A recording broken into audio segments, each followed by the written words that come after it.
Want to know how to use Google One?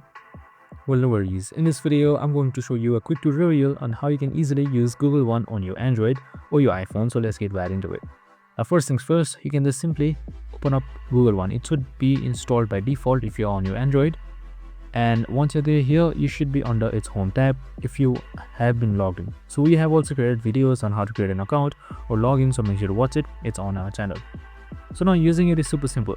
So Google One is basically for storages and backing up your data. So it should be on the home by default and it should see your storage right here. So you can just simply select it or press on it. It should show you your details of where your storage is being used.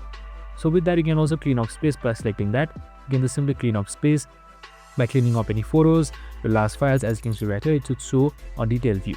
With that, you can also do backups. So you can just see backup right here. You can just simply set it up. And once you have set it up, you can just simply see that your backup is happening right now, and that's it. Super simple and easy. Now this is how you can easily use Google Drive. So you can also see your benefits if you are subscribing. You can also upgrade your plans, see your stories, and also hit more settings, manage notifications, and much more. And that's it. I hope this video helped. If it did, make sure to like, subscribe, and tune in with us for more of these videos. See you in the next one.